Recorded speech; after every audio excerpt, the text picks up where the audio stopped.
Dentro de cartuchos empoeirados, encontrei universos inteiros. Salvei reinos de meros kilobytes. Naveguei aos quatro cantos de um polígono e encarei a mim mesmo no reflexo de um CD-ROM. E mesmo assim, sigo buscando a resposta. Você conhece o Mario? Let's go! Yahoo! Uma nova fase começa. Bem-vindo à segunda temporada.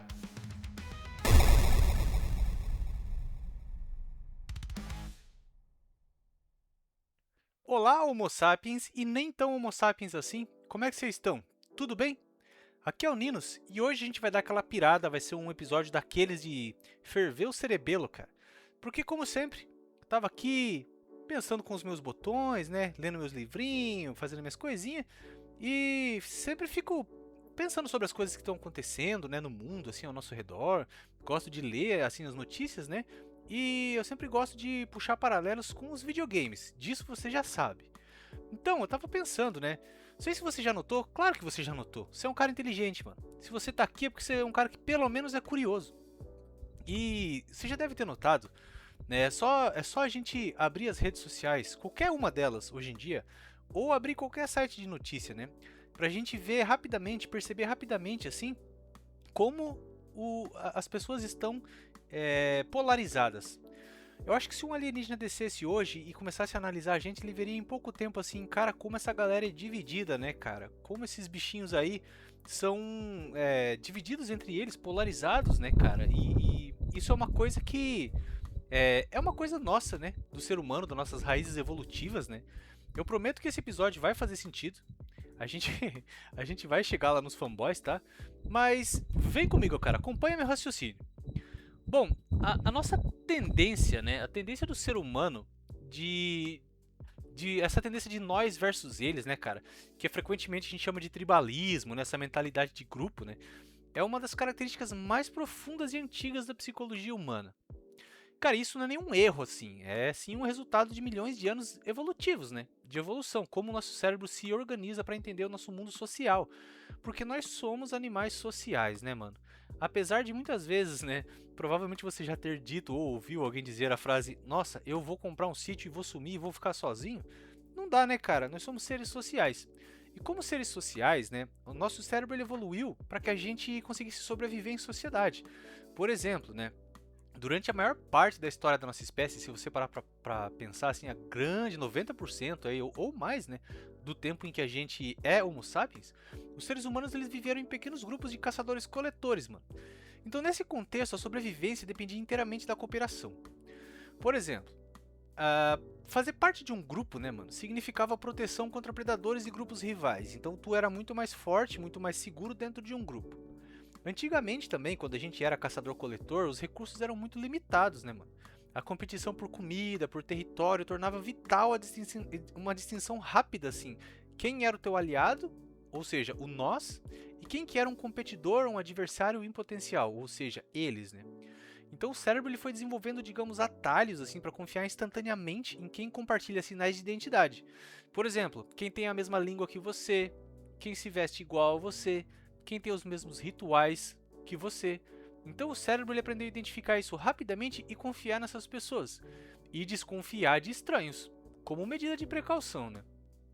Inclusive lá nos anos 70, cara, na década de 70, um psicólogo social chamado Henry Teifel, né? Ele demonstrou que a gente não precisa de grandes motivos, tipo religião, nem nacionalidade, para criar essas divisões entre a gente. Mesmo em grupos que são criados de forma aleatória, os seres humanos começam a favorecer o nós. O cérebro, cara, ele vai categorizando objetos e pessoas para simplificar a realidade. Por exemplo, a gente acaba se definindo, né, através dos grupos que a gente percebe. Isso vai dando um senso de propósito e pertencimento pra gente. Isso todo mundo já sabe, né? Só que pra gente se sentir bem com a gente, né, entra a autoestima, mano. E a gente tende a ver o nosso próprio grupo como superior e diminui o outro grupo, que é o eles. É uma forma, né, meio tóxica de elevar a nossa própria autoestima coletiva. E o nosso cérebro, mano, ele vai criando esses vieses cognitivos. Ou seja, o nosso cérebro ele é uma máquina que ele busca eficiência. A gente está sempre fazendo as coisas de uma forma que seja mais eficiente possível, gastando menos energia, gastando menos caloria, né, gastando menos tempo, menos esforço. Esse é o nosso cérebro, né, mano? Pra gente não gastar energia mesmo, questão de sobrevivência, né? Só que isso pode gerar distorções na forma como a gente percebe os outros. Existe uma parada que o Henry classificou como efeito da homogeneidade do exogrupo. Ou seja, mano, olha que legal isso aqui, olha que interessante. A gente tem a tendência de ver os membros do nosso grupo como indivíduos diversos e complexos, enquanto vemos o outro grupo como uma massa uniforme, eles são todos iguais, né? Então a gente às vezes identifica, mano, uma pessoa que, digamos, a gente considera que não faz parte do nosso grupo, ou é de um grupo teoricamente rival, né, aos nossos princípios, e a gente identifica aquela pessoa e na hora a gente fala, essa pessoa é burra. E imediatamente essa frase, essa pessoa é burra, se transfere para todos os membros, né, do grupo que a gente sente que aquela pessoa pertence. Quantas vezes tu já não viu alguém falar alguma coisa muito estúpida assim na tua vida pessoal ou mesmo online, né? E isso fez com que você automaticamente transferisse isso para todas as pessoas que você coloca na mesma categoria que aquela, né? Então, tipo assim, cara, vamos imaginar, sei lá, isso aí, na verdade, que eu tô descrevendo é a fonte do preconceito, né, mano? É de onde vem os nossos preconceitos, né? Então, por exemplo, eu tinha um pensamento, até algum tempo atrás, que tipo assim, eu passava de carro na frente daquelas coisa de crossfit, sabe? Coisa de crossfit que a galera fica fazendo exercício e falava, cara, essas pessoas são burras, né? Porque elas só se preocupam com o corpo, assim. E os poucos contatos que eu tive com a galera de CrossFit, tudo assim, eu falava, meu Deus do céu, cara, só sabe falar disso, só sabem falar de whey protein, esses negócios são todos burros e fúteis, né? Beleza, então eu já classifiquei, pelo pouco contato que eu tive com uma ou duas pessoas que curtem CrossFit, eu classifiquei todas as pessoas que curtem CrossFit na mesma categoria.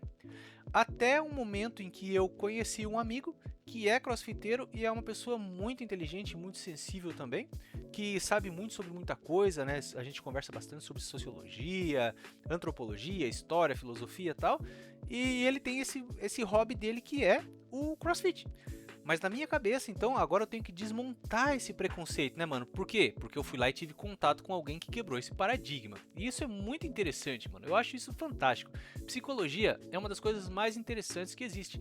E se você acha que você tá imune a isso, cara, que não tem nada a ver com os videogames, aguenta aí, continue aí que a gente já vai chegar lá, mano. E aí, a gente entra também, né? O preconceito ele traz mais um viés que é o viés do favoritismo.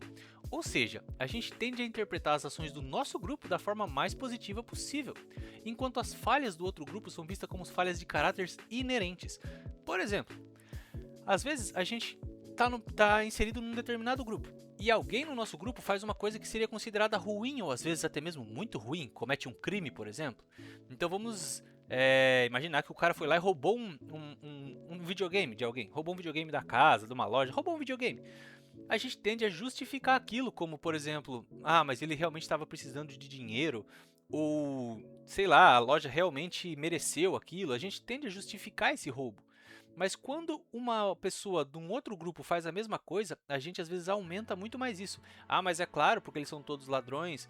Mas é claro porque é óbvio que um cara daquele grupo faria isso, né? Isso é mais do que óbvio. Tem que ter prisão já para esse cara, para essas pessoas, né? Então, a gente distorce muito a coisa quando é pro nosso lado, já percebeu? E isso me inclui também, tá? Não tô me tirando aí desse viés de favoritismo, né, cara? Então, esse paradoxo do nós versus eles, né?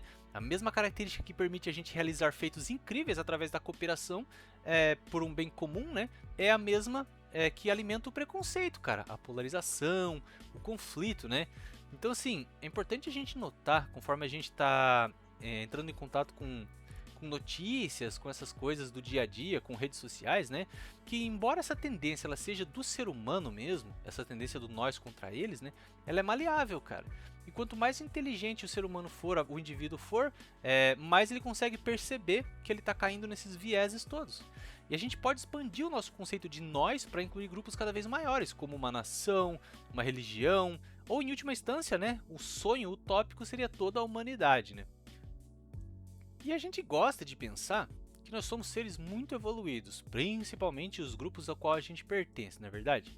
Só que, cara, quanto mais você começa a ler sobre sociologia, história e psicologia, você vai vendo que, na verdade, o ser humano Ele ainda é o mesmo macaquinho com ansiedade lá dos nossos antepassados neandertais lá, né? Só que agora a gente tem celular na mão para ficar mais ansioso ainda, na verdade. Então assim, perceba que a gente vive nessa sociedade capitalista consumista, extremamente consumista, né? Mesmo que você não seja um cara consumista, que não gosta de ficar comprando as coisas, você consegue perceber que a maioria das pessoas é assim? Provavelmente você está pensando em alguém aí do teu círculo próximo, né, de convivência aí que realmente é uma pessoa consumista. Eu conheço várias, cara, inclusive pessoas bem próximas de mim, da minha família, assim, né? Então, numa sociedade capitalista, bem consumista como que a gente vive, né? Como é que a gente busca a nossa identidade, né? Como é que a gente busca o nosso lugar de pertencimento nesse mundo? Através do consumo, cara. Você mostrar o que você tem acaba dizendo quem você é, né? Por exemplo, o cara que tem iPhone, que só compra iPhone, que faz questão de pagar, sei lá, 15 mil reais no iPhone, por que ele não compra um celular que seja equivalente ali por uma fração daquele preço, né? Não é porque ele acha que o celular da iPhone é simplesmente melhor, mas porque mostra quem ele diz, mostra o status dele. Olha, eu gastei muito mais dinheiro do que você nessa tecnologia aqui, eu sou exclusivo, o meu grupo é melhor, eu pertenço a uma comunidade e a minha identidade está aqui, né? E eu sou melhor do que você. É claro que as pessoas não dizem isso, e você, se tiver um iPhone e estiver ouvindo isso agora, provavelmente está puto aí comigo, gritando que não tem nada a ver, que a tecnologia realmente é muito melhor, e que a Android é uma porcaria, e que tudo não presta, mas né, eu uso Android a minha vida inteira, sempre usei Android, e acho que ele supre bem, muito bem, inclusive as minhas necessidades assim, e eu jamais trocaria por um iPhone, a não ser que eu quisesse pertencer a um grupo ao qual eu não pertenço, que eu visse que esse grupo, né, realmente fosse mais ali, realmente melhor do que o grupo que eu estou hoje e tal. Então existe essa coisa do status, né, mano, da identidade, do pertencimento da tribo, né. Então quando a gente vê a nossa personalidade em uma marca, aquilo vira uma comunidade que é a nossa comunidade, a nossa tribo, né. E a gente tende a valorizar os valores da nossa tribo e subestimar os da outra tribo, é o que eu falei agora, iPhone versus Android, né. E isso, cara, se transfere para todos os fatores da nossa vida. Futebol, né, religião, política. Porque, veja, o futebol, para quem vê de fora, é igual, mas para quem tá dentro, não. Então, por exemplo, se você pega uma pessoa que nunca assistiu um jogo de futebol, né, para ela, tudo aquilo ali, todos aqueles times, se você mostrar para ela 20 times diferentes, ou 20 jogos diferentes, né, para ela vai ser a mesma coisa, somente com camisetas de cores diferentes. Ainda é a mesma coisa. Mas para quem tá lá dentro, cara, o time X é completamente diferente do time Y, né? E isso justifica, às vezes, até, né, atos de violência e tudo mais, essas coisas que a gente já sabe que infelizmente acontecem, né? Política, né? Meu político é melhor que o seu, minha religião é melhor que a sua, isso é muito nosso, cara. Muito, muito nosso mesmo, né? Mas, claro que quando eu estou estudando, né, ou lendo alguma coisa que eu acho interessante, assim, eu sempre tendo a parar um pouco, dar uma refletida e trazer isso para minha vida, para o meu dia a dia, né? E isso, cara, é uma coisa que sempre vai acabar eventualmente nos videogames, porque os videogames são o meu hobby aí, né? Minha parte da minha vida também, né, cara? E aí eu fiquei pensando, pô, será que a gente tem o cara que é o mesmo cara que torce pra tal time, que sai na rua, que sai na mão, assim, que briga, que vai no estádio pra brigar, que tem tatuagem do time, que usa a camiseta do time o tempo todo, que só sabe falar de futebol? Será que a gente tem isso também nos videogames? Claro que a gente tem, cara. A gente tem os fanboys, mano. E aí você deve estar pensando, nossa, que cara arrogante, né, mano? Quem é esse Zé Ruela pra ficar julgando os outros? Primeiro que eu não tô julgando ninguém, cara. Eu tô tentando só compartilhar uma coisa que eu tava lendo sobre, sabe? E aí eu refleti muito sobre isso e... olha só, mano, eu fui um fanboy por uma boa parte da minha vida, velho. Então eu posso dizer que eu tenho lugar de fala, mano. Porque se você acompanha aqui o VCM, né, tem muitos episódios que eu faço sobre minha vida mesmo, com os games, né, a ideia do podcast era justamente isso. E eu falei em alguns episódios, inclusive, que eu sempre fui um fanboy enorme do Xbox.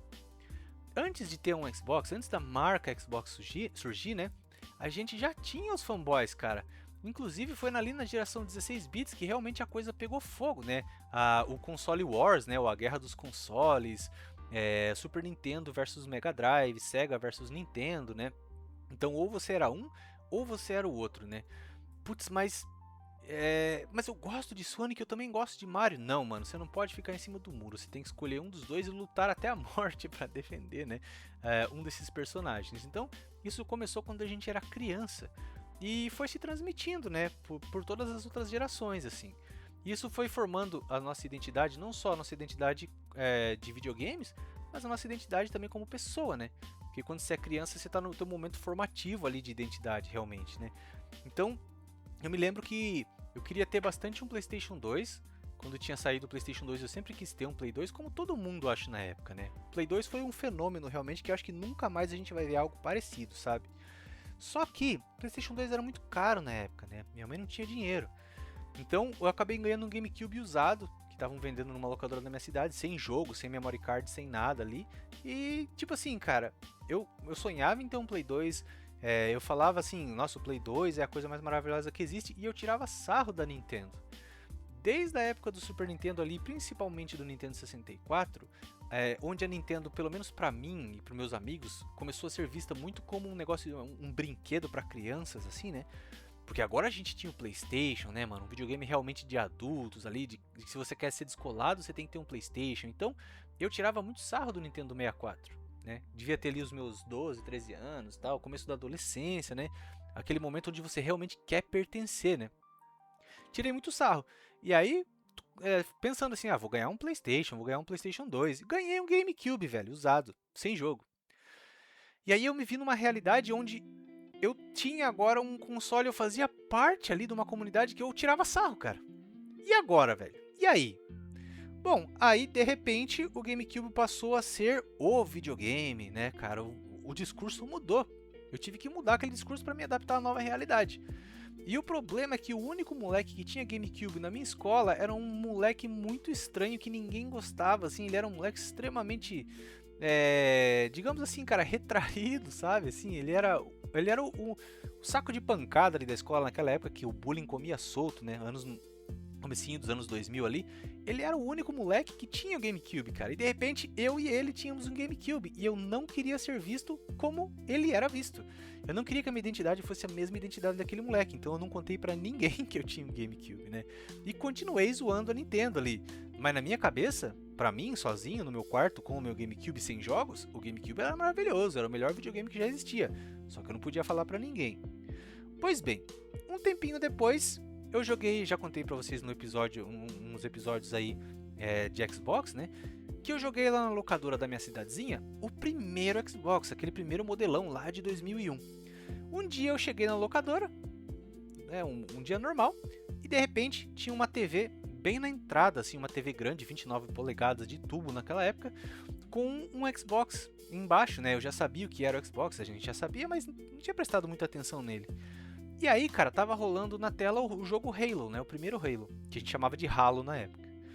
E meio que a galera, assim, não tava ligando muito pra aquilo ali. Tava todo mundo nos Playstations lá jogando e tal, né? E eu falei, cara, coloca aí uma hora aí, vamos ver qual é que é desse Halo, velho.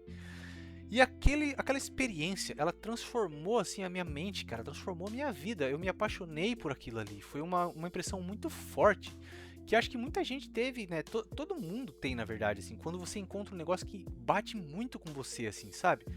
Talvez pra você tenha sido jogar Chrono Trigger no Super Nintendo do seu primo mais velho, quando você era criança, ou pela primeira vez que você jogou um PlayStation, jogou uma medalha de honra, ou mesmo a primeira vez que você foi na Lan House e jogou um Counter-Strike online ali com teus amigos, né?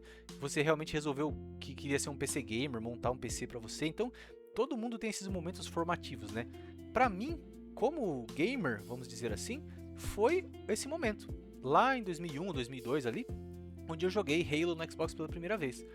E aquilo ali, cara, dominou minha cabeça, dominou minha vida, dominou minha mente. Então, pelos próximos 25 anos, assim, da minha vida, eu me dediquei absolutamente de corpo, alma e coração à marca Xbox. Claro que eu não tive o primeiro Xbox porque ele era um videogame caríssimo na época, né? Eu só fui ter o videogame Xbox em 2008 para 2009, que depois eu já estava trabalhando e tal, então morava numa cidade grande. Eu comprei um Xbox usado para mim para ter esse sonho, né? Para realizar esse sonho, que ainda era de ter o primeiro Xbox. Mas eu tive o Xbox 360, né? Minha mãe me deu de Natal, já contei essa história lá em 2007.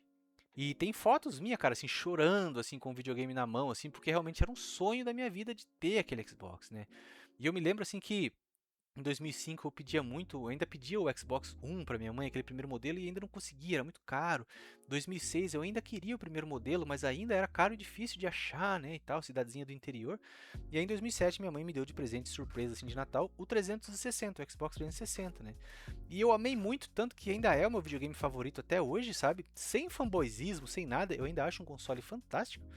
E eu me diverti demais com ele, cara. Eu falo muito sobre o meu 360 lá no mega episódio dos meus top 3 consoles da vida, assim. Então vai lá, legal esse episódio também, sabe? Então eu passei 25 anos da minha vida defendendo muito o Xbox, né? Eu era o cara que eu ia nos fóruns, assim, debatia.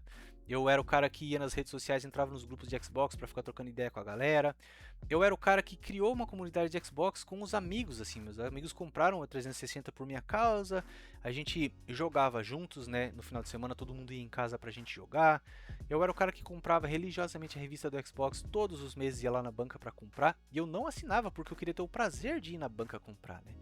Então, o Xbox 360 foi uma época maravilhosa, assim. Teve jogos incríveis, né? Gears, Halo 3, Halo Reach, Forza e tal. Então, foi muito fácil para mim ser um fã de Xbox na era 360. Mas é muito fácil a gente torcer para um time quando esse time tá ganhando, né, cara? Mas e quando o time começa a perder, perder e perder?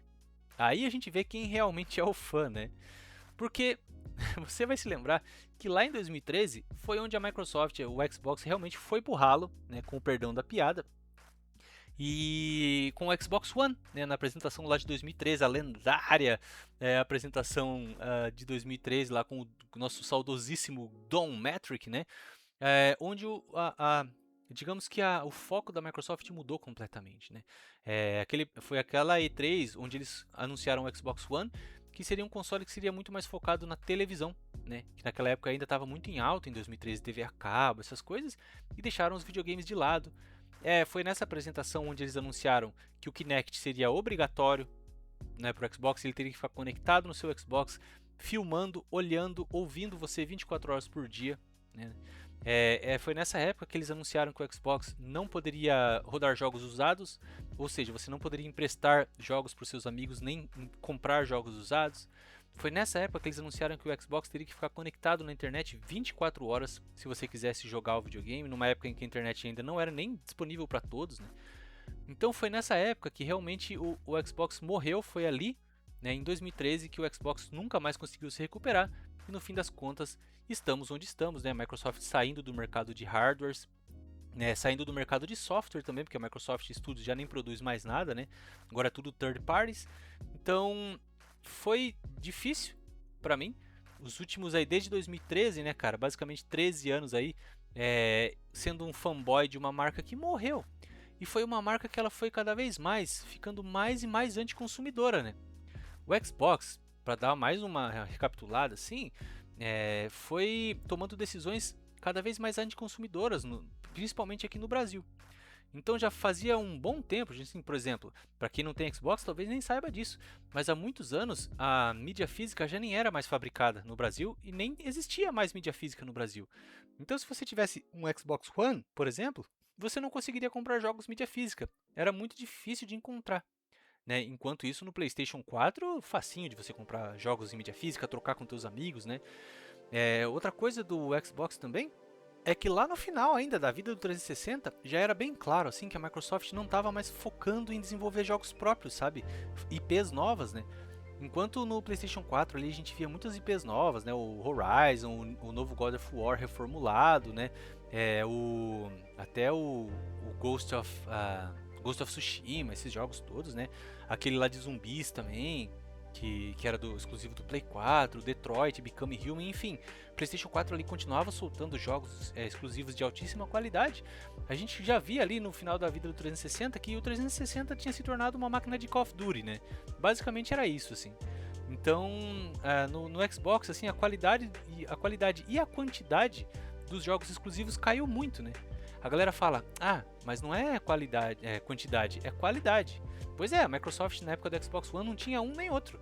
Porque foi no Xbox One que a gente teve o Halo 5, que foi um fracasso retumbante.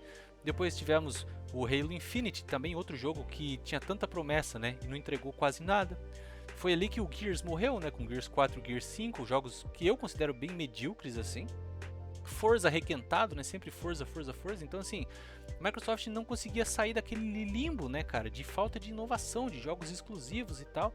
E eu ali, cara, firme e forte, né, toda a E3, toda a apresentação, toda vez que o Phil Spencer subia no palco e falava assim, não, esse vai ser o ano do Xbox, né. A Xbox comprou 350 estúdios e agora sim a gente vai focar 100% em jogos. E aí eu falava, nossa, é agora, mano, vocês vão ver, quem tem PlayStation agora vai ver só. E nunca acontecia nada, né, cara. Inclusive, pouquíssimas vezes que eles tentaram, os jogos foram péssimos, como o próprio Battletoads, né, que eu esperava tanto. O Killer Instinct lá, que eu esperava tanto, também jogos péssimos, bem ruins assim. Então, putz, cara, foi só desapontamento atrás de desapontamento, e eu fui ficando bem triste e tal, né. E aí a coisa foi só degringolando, né, cara. O próprio Xbox Series S, que é aquele modelo pequenininho, né, que seria o modelo de entrada, que popularizaria, democratizaria ali os consoles mais baratos pra galera poder entrar na nova geração, foi, tipo, cada ano que passou foi subindo de preço, cara. Até o ponto em que, tipo, um Xbox Series S é mais caro do que um PlayStation 5, velho, pra você comprar, né. Então não fazia sentido nenhum. E aí também, a Microsoft simplesmente, isso já fazem bons tempos, viu, cara, não é de agora, abandonou também completamente o hardware. É que agora eles oficializaram, mas já era muito difícil de achar Xbox Series em lojas assim. Se você fosse numa loja grande, assim, num shopping, um Walmart, sei lá, alguma coisa assim, cara, você achava os PlayStation da vida, né? Xbox era um ou outro jogado num cantinho lá no fundo, sabe? Então a Microsoft foi minguando, né, velho? Foi morrendo assim. E aí eles vieram, né, em 2024, assim, 2025 foi onde realmente foi o prego final ali no caixão, a gota d'água, né, com o aumento do Game Pass, o dobro do valor, R$120 mensais, né, que era o único serviço que realmente fazia valer a pena querer ter um Xbox ali. Agora nem isso faz sentido mais, né, a conversão lá, né, que você podia comprar, converter o seu Game Pass de Core para Premium também já não pode mais. Sem contar os estúdios lendários que os caras vieram fechando, né, cara? Mano, os caras não lançaram um jogo decente em, sei lá, anos. De repente eles Shadow Drop, eles anunciam um jogo do nada, o Hi-Fi Rush, que é super bem recebido, que a comunidade falou muito bem, vendeu muito bem, inclusive, e eles fecham o estúdio em seguida, cara. Fecham a Arcane Austin, cara. Os caras mataram a Arcane Austin, que é os caras que fizeram o Prey, mano. Porque obrigaram eles a fazer jogo live action, aquele jogo ruim de vampiro lá, Redfall, né? Então, tipo assim, cara, foi minando a confiança dos fãs na marca, sabe? Fazer jogos bons e premiados já não era mais o suficiente. E começaram a demitir geral a galera, né? Depois da compra da Activision Blizzard por 70 bilhões de dólares, né? Foi demitindo uma galera, foi limpando, assim, o staff, velho. Isso foi uma coisa muito triste de ver também. Já não tinha mais jogo para comprar edição física, né? Os discos, já não tinha mais console para comprar também. E aí eles vieram com aquela campanha de isso é um Xbox, né, cara? Então, tipo, agora nada mais é um Xbox porque tudo é um Xbox, assim. Então foi uma coisa muito triste de ver, porque eu era o cara que botava muita fé na Microsoft, sabe? E aí, cara, essas coisas que eu estava conversando lá no começo, da gente ser fiel a uma tribo, a um estilo de vida, num sistema capitalista, como a gente vive hoje em dia, consumista, né? A gente transferiu essa fidelidade para as marcas, cara. Ela não deixou de existir. A gente não deixou de ser fiel à nossa tribo, digamos assim, a nossa identidade, né? Só que a nossa identidade passou a ser a identidade da marca. E aí que entra uma coisa muito interessante, na parte da psicologia novamente, né? Eu tava lendo um artigo, cara, que se chama Investigando os Fatores Psicológicos que Impactam a Lealdade à Marca e a Psicologia do Consumidor. Eu vou colocar o link aí embaixo, pra quem tiver interesse em ler. Ele tá em inglês, cara, mas dá pra traduzir facinho, tá? É um estudo muito fascinante, cara, porque eles mostram assim nesse estudo, né? Eles tentam mostrar como que a gente continua fiel a uma marca.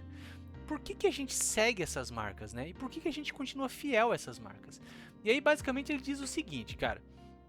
Esse estudo, né? Ele mostra que ele identifica que a lealdade não é apenas um comportamento repetitivo de compra. Não é só, sei lá, e ficar comprando da mesma marca, cara. Mas é um compromisso psicológico profundo. E os fatores psicológicos chaves são... Ou seja, o que liga você a uma marca? É o que eles chamam de brand trust, ou confiança na marca. É a base de tudo, mano. A confiança que você tem numa marca é a base de tudo. O consumidor ele precisa sentir que a marca é confiável, que vai cumprir suas promessas. Então a confiança reduz a percepção de risco. Quanto mais eu confio nesses caras, mais eu acredito que eles não podem errar, e é aí que eu vou ficar investindo, né? Tem o brand attachment, que é o apego emocional, né? Que ocorre quando o consumidor desenvolve um vínculo afetivo com a marca, tratando-a quase como um relacionamento interpessoal. Principalmente, olha que interessante isso aqui, a gente vai falar logo sobre isso, tá? Marcas que evocam nostalgia ou sentimentos de segurança pontuam alto neste quesito. Pensou em alguma marca de videogame que foca muito na nostalgia? Pois é, nós vamos falar sobre ela. Autoidentidade e congruência. Olha que legal. Os consumidores, cara, tendem a escolher marcas que refletem a sua própria personalidade ou a imagem que desejam projetar para a sociedade. É o iPhone, mano. É o que eu tava falando do iPhone. Às vezes o cara mora num barraco que não tem reboco na parede, mas ele tem que ter o iPhone, porque isso reflete a personalidade que ele quer ter. É como ele gostaria de se ver. Um cara de sucesso, rico, com muita grana. Entende? Quantas pessoas você não conhece aí que andam com um smartwatch, com um carrão caro aí, completamente endividado, com ternos caros e tal, para projetar aquela imagem, né? Do que ele realmente quer ser, né, cara? Se eu me vejo como inovador, por exemplo, eu vou buscar marcas que psicologicamente representem inovação, tipo a Apple, por exemplo, né? E aí eles analisam vários fatores nesse artigo que é muito legal, né, cara? Eles falam o que é importante para fidelizar um cliente. A satisfação do cliente, né? Mas a satisfação sozinha não garante a lealdade. Um cliente satisfeito ele pode mudar para um concorrente se esse concorrente apresentar vantagens, tipo um preço menor, por exemplo. Qualidade percebida. Veja, mano, muita gente que eu conheço, eu não tenho o PlayStation 5, tá? Mas muita gente que eu conheço tem o PlayStation 5, fala muito bem do console, que é uma máquina muito boa, que entrega realmente uma experiência muito legal, mas todo mundo reclama do drift nos controles. Eu acho que não conheço uma pessoa que não tenha pelo menos um controle com drift, no caso do PlayStation 5, né? Então, muitas vezes, mesmo quando a pessoa tem um controle com drift, como foi o caso dos Joy-Cons lá, que inclusive teve tanto problema que deu processo, ou se a gente voltar no tempo, lá na época das 3 luzes vermelhas do Xbox 360, né? Mesmo assim, as pessoas tinham, tipo, eu conheci pessoas que tiveram, sei lá, 2 ou 3 Xbox que tiveram 3 luzes vermelhas, e o cara continuava comprando o console da Microsoft, continuava falando bem do videogame, né? E por que a gente aceita isso, né, cara? Um controle de PlayStation 5 hoje em dia é facilmente R$400. E às vezes tem pessoas que têm 3 ou 4 desses por causa do drift, né? Então, na verdade, não se trata da qualidade técnica real, mas de como o consumidor percebe essa qualidade através de gatilhos mentais e do marketing. Então, o marketing da Sony vai focar o quê? Em te entregar aquela experiência que você só pode ter no PlayStation 5. Inclusive, é o slogan dos caras hoje em dia, né? Você só pode ter essa experiência aqui. Em nenhum momento eles vão falar, mas cuidado com o drift, né? Então, eles não focam nisso, né? Eles fazem você perceber a qualidade de outra forma. E existe também o comprometimento da marca, né, que é o desejo do consumidor de manter um relacionamento valioso com a marca a longo prazo, muitas vezes ignorando esses defeitos que eu acabei de falar, ou até mesmo ofertas dos concorrentes. Sem contar, né, mano, que lá no comecinho eu falei, nós somos seres sociais. E esse artigo é legal porque ele também aborda como o ambiente social influencia a lealdade. Olha que legal isso aqui, mano. Influência de grupo. A necessidade de pertencer a um grupo social faz com que o indivíduo adote as marcas preferidas por esse grupo, para evitar a exclusão ou ganhar status. Então, muitas vezes, tu curte, sei lá, cara, jogar Super Mario e Donkey Kong, mas você vai e acaba comprando um PlayStation, ou sei lá, se existisse aí no Xbox, né? Por quê? Porque todos os teus amigos têm, ou porque alguém que você considera importante tem. Às vezes o teu chefe tem um PlayStation 5 e você acaba comprando porque você quer, né, fazer parte daquilo ali. Quando eu treinava Taekwondo, por exemplo, com os amigos, né? Eu tinha o Xbox e um outro amigo que treinava também, que era o nosso professor lá de Taekwondo, ele também tinha o Xbox. E tinha um outro amigo nosso que nem gostava de videogame, ele nem jogava. E ele acabou comprando o Xbox também pra fazer parte das nossas conversas de game ali e tal, né, cara? Então isso é muito real, essa influência do grupo, sabe? A cultura da marca também, né? Por exemplo, cara, comunidades de fãs, por exemplo, da Harley Davidson, ou de determinadas linhas de cosméticos, ou de determinados videogames, criam um senso de fraternidade que reforça a lealdade psicológica. Muito bem. Então, basicamente, esse artigo, para resumir, ele fala no final: existem ali dois fatores que fidelizam um cliente para sempre, cara, que é a questão da qualidade, obviamente, né? Não pode ser ruim demais, não pode ficar sempre dando pau, né? Tipo, lembra da televisão da CCE? Né, que era, a galera até brincava que CCE, na época, quando era moleque, falavam que CCE significava cemitério de componentes eletrônicos, porque era uma TV que era sempre muito ruim, a qualidade dos eletrônicos era tão ruim que acabou até falindo, né? Então você tem que entregar a qualidade e pegar pelo apelo emocional, cara. Sim, o apelo emocional, nós somos seres 90% emocionais. Muitas vezes você sabe que o produto da concorrência ele é até melhor que o teu, mas pela emoção, né, por você fazer parte, pertencer assim, você acaba indo, né, junto com a galera ali. E isso, pra mim, é algo muito interessante, porque recentemente foi dolorido, mas eu me desliguei completamente do Xbox, assim. Eu consegui me desligar completamente da marca Xbox. Pra você ter uma ideia do quão fanático eu era, assim, cara, teve um momento, lá em 2013, quando a Sony anunciou o primeiro The Last of Us, lembra? Que era só para o PlayStation 3 ainda na época. Acho que nem tinha o PlayStation 4 ainda. E, cara, quando eu vi o trailer daquele jogo, eu fiquei absolutamente, assim, louco. Eu falei, eu preciso jogar esse jogo, né? Mas eu não podia deixar ninguém saber, eu não podia dar o braço a torcer. E aí, eu me lembro que eu fui, tipo assim, nesses Facebook Marketplace da época e tal, e achei um cara que tava vendendo um PlayStation 3 por um preço, assim, absolutamente irrecusável, né? E aí eu me lembro que eu me encontrei com ele no estacionamento de um supermercado, na parte mais deserta do estacionamento, que era longe da minha casa, à noite, sozinho. Eu lembro que eu coloquei tipo assim, uma touquinha, um boné, fui lá pra ninguém me reconhecer. Fomos no estacionamento, o cara abriu o porta-malas, mostrou o PlayStation 3, mostrou os jogos, tudo, eu dei o dinheiro na mão dele, joguei dentro da mochila e fui embora pra casa morrendo de medo de algum dos meus amigos me ver, cara. Olha como era a minha mentalidade, de alguém me ver com um PlayStation, tá ligado? E olha que imbecilidade, né?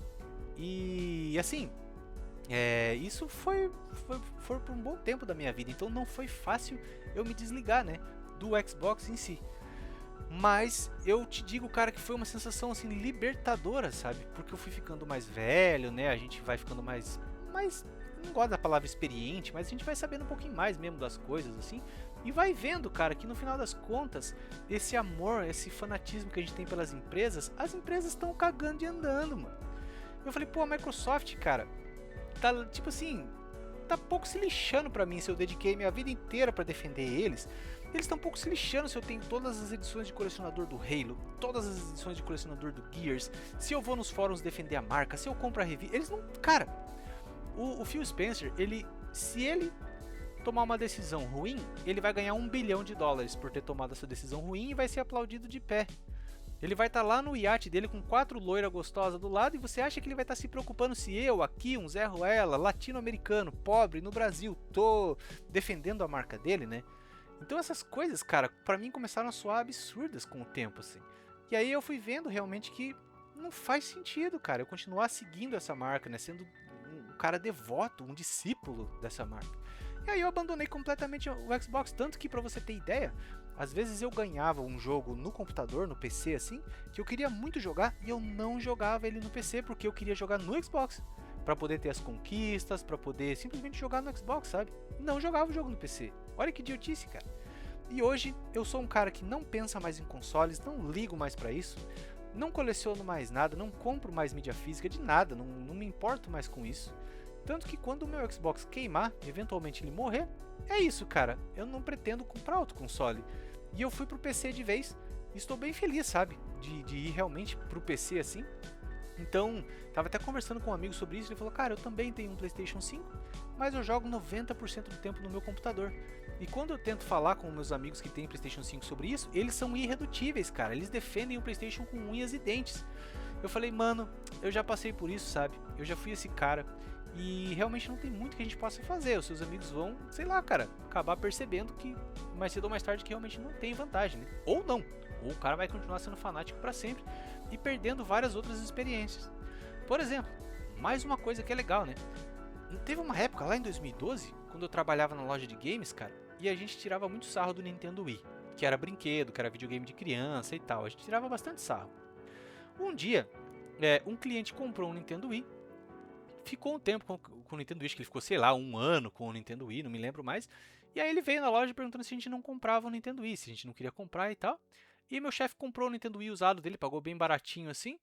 Só que o Nintendo Wii ele já estava saindo de linha, né, em 2012 ali, já estava para sair o Wii U, tudo, então já não vendia muito o Wii assim. E aí aquele Wii foi ficando na loja e tal, e um dia meu chefe falou, mano, você não quer pegar esse Wii pra você? Vai, eu faço baratinho, faço 300 conto, leva aí o Wii pra você, tá novinho. Mano, eu comprei o Wii. Comprei o Wii assim, porque eu sempre gostei de videogame, né? Mas eu comprei aquele Wii assim, cara, morrendo de vergonha de alguém ver, de alguém saber. E cara, como eu me diverti com o meu Nintendo Wii, viu, velho? Então assim, naquela época eu já percebia que era besteira, né?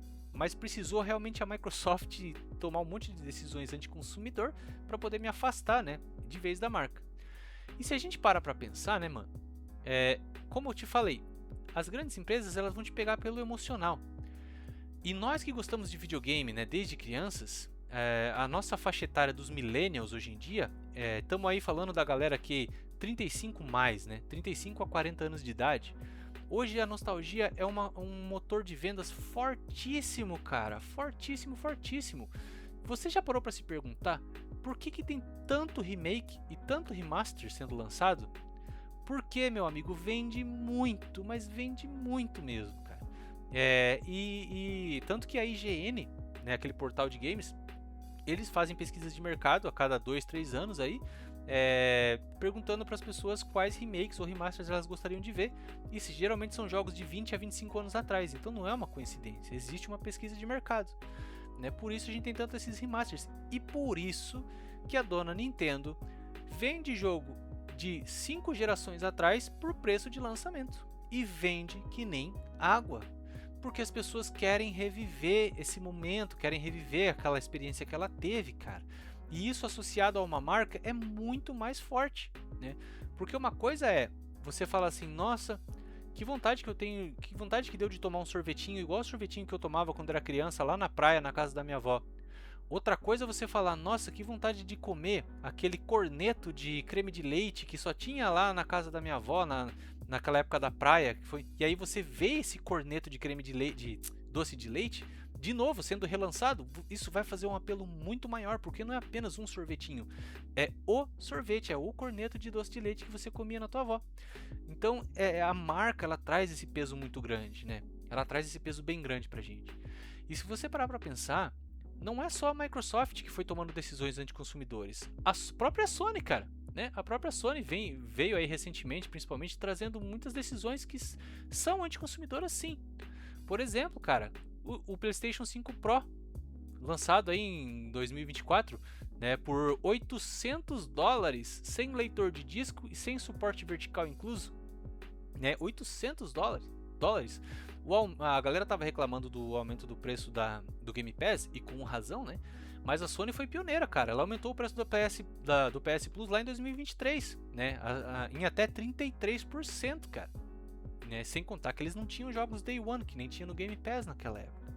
A dona Sony foi a primeira nos jogos de $70. A primeira grande publisher a estabelecer $70 como preço padrão para jogos AAA no lançamento do PS5, influenciando toda a indústria a seguir o mesmo caminho. A Sony, cara, lá em 2019, ela acabou com a venda de códigos, né, de códigos assim, de códigos digitais de jogos completos, né? Então, se você quiser comprar um jogo digital, só na PlayStation Store, né?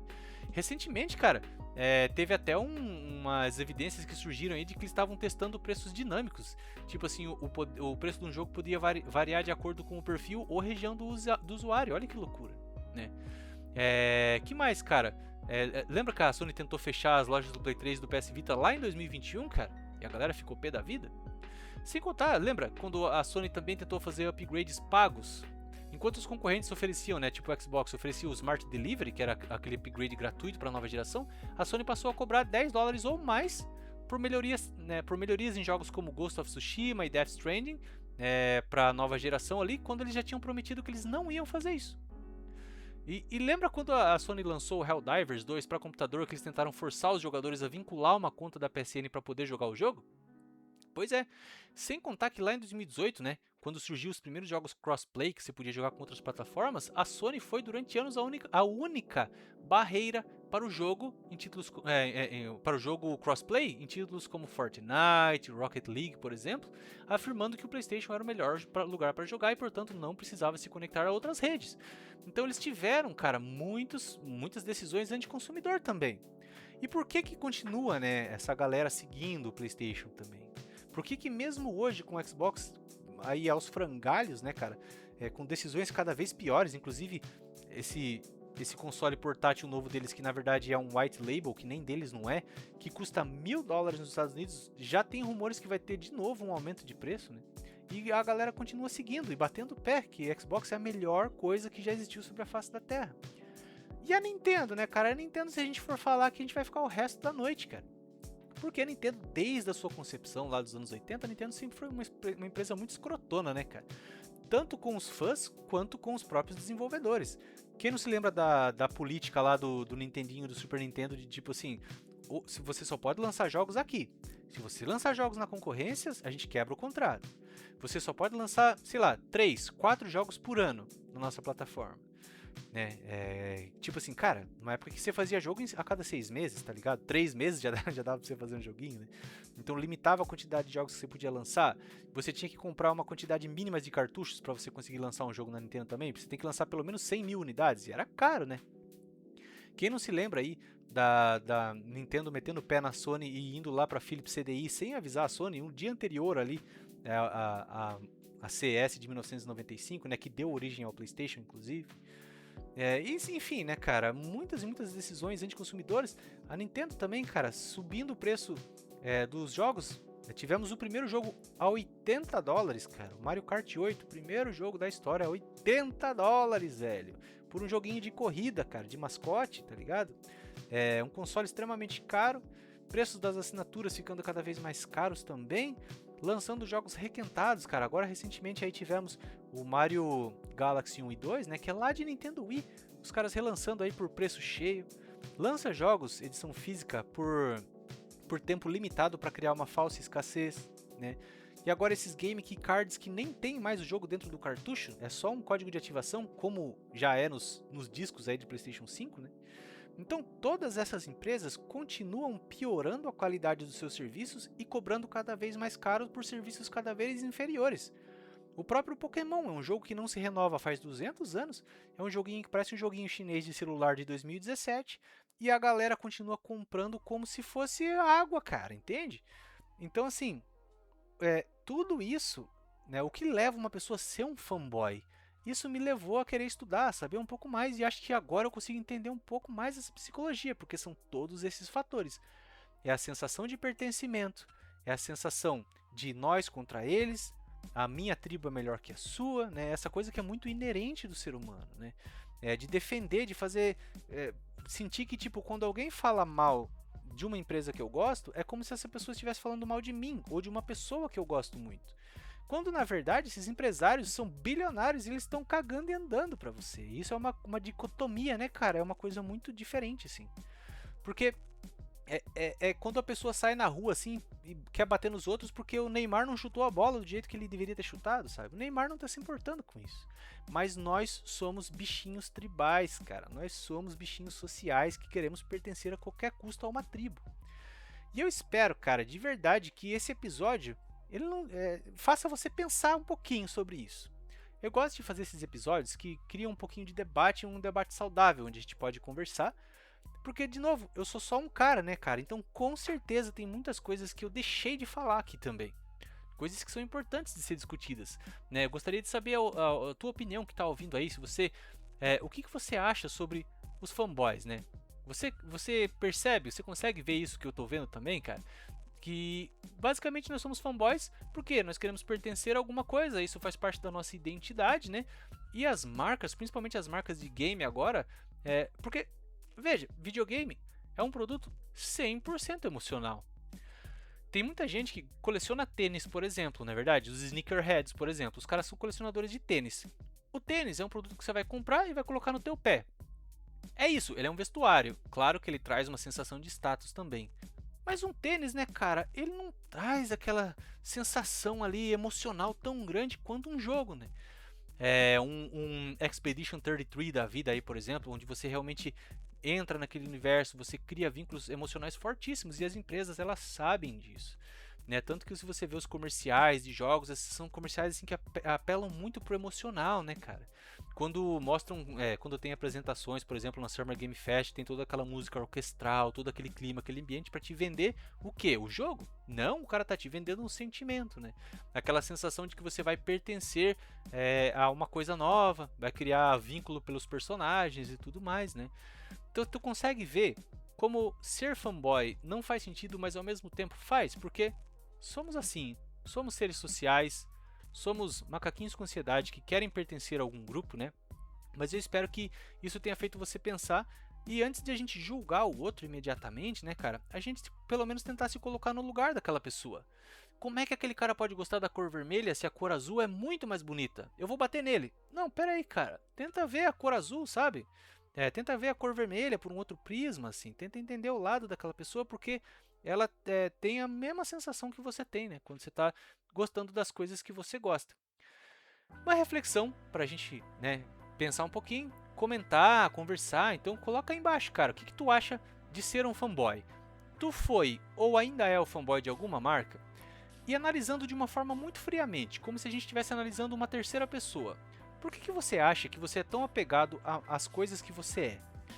Será que aquele cara que gosta de uma outra empresa de games, ou que ele não gosta dos mesmos jogos que eu, será que ele simplesmente é burro, velho?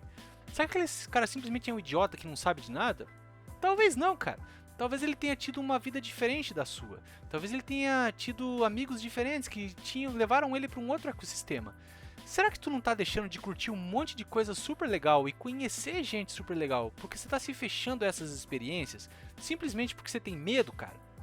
E eu tô falando, cara, às vezes você deixar o medo te limitar, você perde muita coisa legal, cara. Sabe, você se libertar de preconceitos, cara, e se libertar dessa mentalidade nós versus eles, traz muita coisa legal pra tua vida, muitas possibilidades interessantes. Eu mesmo, cara, eu não tenho vontade mais de ter console, mas pô, isso não quer dizer que eu não possa ir na casa do meu amigo jogar um PlayStation e achar da hora, né, velho? Quem sabe até um dia achar um PlayStation numa promoção, por que não? Mais pra frente ter um PlayStation aqui e começar a conhecer de novo a biblioteca do PlayStation, que eu já não tenho há tantos anos, né? Então é muito legal a gente realmente se colocar no lugar do outro, abrir nossa mente e tentar ver a perspectiva dos outros. Porque afinal de contas, o outro sou eu, tá ligado? Com um monte de experiências que pode agregar na minha vida e eu posso agregar na dele, cara. Enfim, vou ficar brisando aqui um tempo ainda.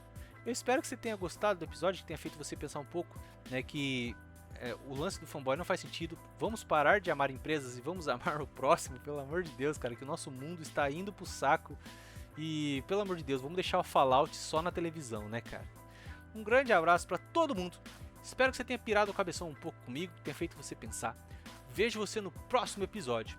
Um grande abraço. Tchau!